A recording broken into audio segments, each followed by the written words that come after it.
Hello students, आज हम लोग बात करेंगे body plot for second order zero की।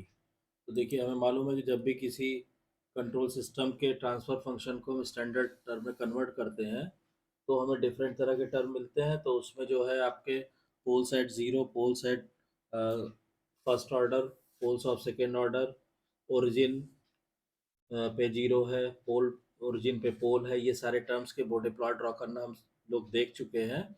आज हम लोग बॉडी प्लॉट ड्रॉ करेंगे, body plot for second order, second order zeros. मतलब कि जब हम ट्रांसफर फंक्शन को स्टैंडर्ड फॉर्म में कन्वर्ट करते हैं और उसके न्यूमरेटर में जो सेकेंड ऑर्डर की टर्म आती है, ठीक है, तो उसको बोलते हैं सेकेंड ऑर्डर जीरोज। मतलब क्या हुआ कि जैसे मान लीजिए हमने ट्रांसफर फंक्शन को जी ओमेगा एच जे ओमेगा, इसको जब हमने कन्वर्ट किया स्टैंडर्ड फॉर्म में, और जो सेकेंड ऑर्डर की टर्म है हमारी, वो इस तरह से आ रही है इसमें। ये इज इक्वल टू हो गया हमारा 1 + 2j, ठीक है। ये हो गया 1 + 2j zeta omega upon omega n minus omega upon omega n का स्क्वायर, इस तरह की टर्म आएगी। तो इस तरह की टर्म को बोलते हैं सेकेंड ऑर्डर जीरोस, ठीक है। इसके लिए हम मैग्नीट्यूड कर्व ड्रॉ करेंगे और फेस कर्व ड्रॉ करेंगे, ठीक है। तो हमारा बॉडी प्लॉट हो जाएगा। तो पहले मैग्नीट्यूड कर्व जब ड्रॉ करेंगे, इसके लिए मैग्नीट्यूड कर्व कह लीजिए या मैग्नीट्यूड प्लॉट कह लीजिए, वो एक ही चीज़ है, ठीक है। अब इसमें क्या होगा कि इसका जो हम अप्रोक्सीमेशन करेंगे इस टर्म का, तो पिछले अब तो आप 4-5 टर्म्स कर चुके हैं तो सारे स्टेप्स लिखने की ज़रूरत नहीं है, आपको क्लियर होगा। इसका हम अप्रोक्सीमेशन सिंपली ऐसे कर सकते हैं, हम लिखें दिस इज अप्रोक्सीमेटेड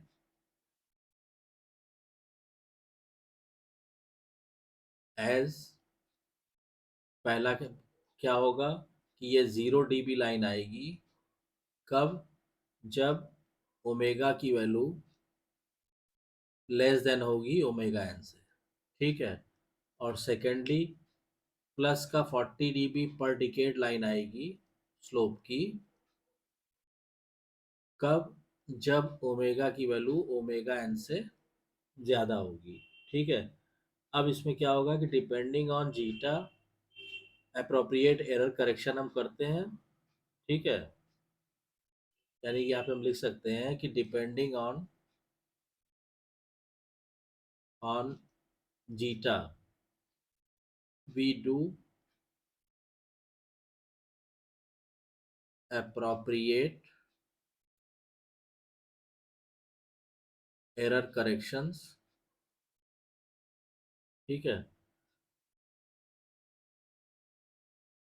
यानी कि इसमें जैसे हमने पोल्स में पढ़ा था, वहाँ के और यहाँ जीरोज में जो एरर है वो रिवर्स हो जाता है। मतलब क्या हुआ कि फॉर एग्जांपल आप देखेंगे, जैसे पोल वाला पिछला लेक्चर आप रिफर कीजिए और आज वाला देखिए, तो जीटा इज इक्वल टू 0.1 पे, ठीक है, ये जो आएगा ये आएगा 13.97 डाउन, जबकि वहां पे माइनस का 13 पॉइंट अप होगा, ठीक है। तो अप्रोक्सीमेशन करने के बाद ये स्थिति बनती है सेकेंड ऑर्डर जीरोज में। अब उसके बाद बात आती है फेस कर्व की। तो इसका जब आप फेस कर्व ड्रॉ करेंगे, तो फेस कर्व कैसे ड्रॉ करेंगे, तो यहाँ पे आप लिखेंगे phase angle,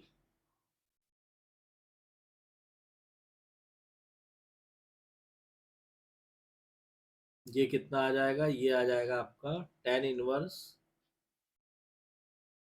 to zeta omega upon omega n divided by 1 - omega upon omega n का स्क्वायर, ये आ जाएगा फेज एंगल ड्रॉ करने के लिए। अब इसमें क्या होता है कि in Bode magnitude plots we draw the asymptotic approximation and not the exact curve. If phase plot or draw the exact curve can be obtained by adding proper correction. The phase plots are the function of both omega and zeta. तो इसमें जो phase plot आएगा वो omega और zeta दोनों का function होगा। ठीक है। अब इसका मैग्नीट्यूड कर्व आप ड्रॉ करें सेकेंड ऑर्डर जीरोस का, तो देखिए मैग्नीट्यूड कर्व इस तरह से आएगा। ये लिया आपने, मान लीजिए ये वर्टिकल एक्सिस हो गया, ये हॉरिजॉन्टल हो गया। ठीक, इस पे तो हमें मालूम है कि इस पे हम लॉग ओमेगा दिखाएंगे, सेमी लॉग पेपर पे ड्रॉ होता है। ये मान लीजिए हमने ले लिया 0 dB। ठीक है, उसके बाद हमने कहा से 10, 20, 30, 40 एंड सो ऑन। ये हो गया 10 dB, 20 dB, 30 dB, 40 dB and से 50 dB एंड सो ऑन। ठीक, और ऐसे नीचे जब आप लेंगे तो ये -10, -20, -30, -40 एंड सो -10, -20 dB, -30 dB और माइनस का 40 dB, ये आ जाएगा। अब इसको जब आप ड्रॉ करेंगे तो देखिए इसमें क्या होगा कि मान लीजिए ये है omega n, this is omega n. तो जो आपका अप्रॉक्सीमेट कर्व आएगा वो तो सीधा सीधा देखिए, अप्रॉक्सीमेट कर्व हम ड्रॉ करते हैं, वो तो आपका ये आया, और यहाँ से 40 dB यानी ये, तो ये हो गया प्लस का 40 dB के हिसाब से, प्लस का 40 dB पर डिकेड की लाइन आ गई। तो इसका जो अप्रॉक्सीमेट कर्व आएगा वो तो इस तरह से आएगा। अब जो एक्चुअल कर्व आप ड्रॉ करेंगे और अलग अलग वैल्यूज के लिए, ठीक है, तो देखिए वो किस तरह से आएगा। इसको आप जब ड्रॉ करेंगे तो मान लीजिए ये आया, ये इस तरह से ये हो गया। ठीक, फिर अलग वैल्यूज के लिए जीटा इज इक्वल टू 0.2 के लिए तो ये हो गया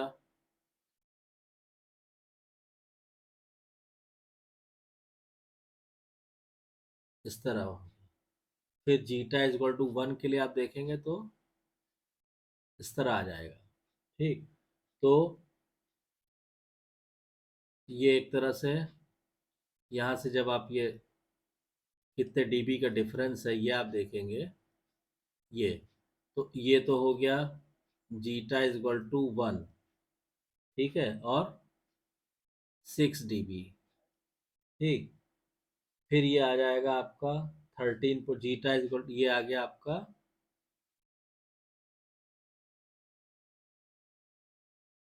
बल्कि इसका ये पीक जो है, ये जो पीक पॉइंट है वो यहाँ पे होना चाहिए था। ठीक है, इसको आप चाहे तो दोबारा से ड्रॉ कर सकते हैं, ये फिगर और ये फिगर, इसको फिर से ड्रॉ कीजिए तो ये जो पीक है, राउंडेड पीक जो हम लोग दिखा रहे थे, वो इस तरह आएगा। ठीक, फिर यहाँ पे आप लेंगे, इस तरह है, ये मिलेगा नहीं यहाँ पे ऐसे। ठीक, तो अब ये जो हो गया आपका, ये 8 dB जीटा इक्वल टू 0.2 हो गया। ये जो पॉइंट है ये हो गया आपका 8 dB और जीटा इक्वल टू 0.2। ऐसे ये जो पॉइंट है ये हो गया 13.97 dB और जीटा की वैल्यू अभी भी 0.2। ठीक है, तो ये जीटा की डिफरेंट डिफरेंट वैल्यू के लिए इस तरह से आप डिफरेंट डिफरेंट कर्व ड्रॉ कर सकते हैं। तो ये तरह एक तरह से आपका आ जाएगा magnitude curve for second order zero, magnitude curve for 1+2j zeta omega upon omega n minus omega upon omega n का स्क्वायर। तो देखिए आज जो ये हमने सेकेंड ऑर्डर जीरो पढ़ा दिया आपको, इसका मतलब कि स्टैंडर्ड फॉर्म में जितनी भी टर्में आती हैं वो सारी टर्म का बॉर्डर प्लॉट ड्रॉ करना हमने आपको बता दिया। इसको अच्छी तरह समझ लीजिए, क्योंकि आगे जब क्वेश्चन करेंगे तो उसमें जो भी टर्में आएंगी तो इंडिविजुअल बॉर्डर प्लॉट को जब आप जोड़ेंगे तभी आपको पूरे क्वेश्चन का या पूरे प्रॉब्लम का या पूरे ट्रांसफर फंक्शन का बॉर्डर प्लॉट आपको मिलेगा। तो ये सारे टर्म जो भी आती हैं आपकी ट्रांसफर फंक्शन में, जैसे हम फिर से इसको रिपीट कर देते हैं यहाँ पे, हालांकि ये पिछले लेक्चर्स में पढ़ाया जा चुका है कि जैसे किसी भी कंट्रोल सिस्टम के अगर हम बात करें फॉर एग्जांपल, तो जब भी हम कोई स्टैंडर्ड फॉर्म में उसको कन्वर्ट करते हैं तो हमारे पास क्या क्या आता है, एक कांस्टेंट टर्म आएगी, हो सकता है ये जीरो एट ओरिजिन इस तरह की टर्म आए, चाहे सिंगल पावर में हो, चाहे स्क्वायर में हो, चाहे क्यूब में हो। फिर फर्स्ट ऑर्डर पोल आ जाएंगे आपके, ठीक है, 1 + j ओमेगा इस तरह की टर्म आ जाएगी। फिर हमने कहा कि आपकी आज जो पढ़ाया है सेकेंड ऑर्डर जीरो, उस तरह की टर्म आ जाएगी, ठीक है, 1 + j omega upon omega n, यहाँ पे 2 जीटा लगा दीजिए, -ओमेगा अपॉन ओमेगा एन का स्क्वायर, इस तरह की टर्में आएगी। तो और नीचे भी, नीचे आप बात करेंगे तो मान लीजिए से हमने कहा इस तरह का पोल आ गया, पोल एट ओरिजिन, फिर सेकंड ये फर्स्ट ऑर्डर के पोल्स आ गए, और फिर इसी तरह से सेकंड ऑर्डर पोल आ गए। तो पिछले 5-6 लेक्चर में हमने कांस्टेंट फैक्टर का Bode plot, poles at sorry zeros at origin का Bode plot, first order zero का Bode plot, second order zero का बॉर्डर प्लॉट आज पढ़ाया है। और ऐसे ही ये poles at origin, first order pole, second order poles, ये सारे बॉर्डर प्लॉट्स इनके पढ़ाए जा चुके हैं। जिन स्टूडेंट्स ने नहीं देखी पिछली वीडियो वो देख लें, क्योंकि आगे जब हम लोग क्वेश्चन करेंगे तो यही सारे टर्में रहेंगी, इनमें से कुछ टर्म रहेगी या सारी टर्म रहेगी। तो जो बॉर्डर प्लॉट हमें पूरे ट्रांसफर फंक्शन का ड्रॉ करना होगा, जब हमें इंडिविजुअल का आएगा तभी हम ड्रॉ कर पाएंगे। तो इसलिए मैं बार बार इम्फेसाइज कर रहा हूँ कि आप लोग जो है पिछली ये 6 वीडियो जो है इन टर्म्स के बॉर्डर प्लॉट को ड्रॉ करने की, उसको जरूर देख लीजिए, ताकि उसके बाद फिर हम लोग आगे जो है क्वेश्चन करना शुरू कर सकें। तो आई होप कि आज का वीडियो कंटेंट आपको पसंद आया होगा। अगर वीडियो कंटेंट पसंद आया तो प्लीज़ वीडियो को शेयर कीजिए, लाइक कीजिए, चैनल को सब्सक्राइब कीजिए, और नोटिफिकेशन बेल को ज़रूर ऑन कर दीजिए ताकि नेक्स्ट वीडियो की इन्फॉर्मेशन आपको टाइम से मिल सके। Thank you.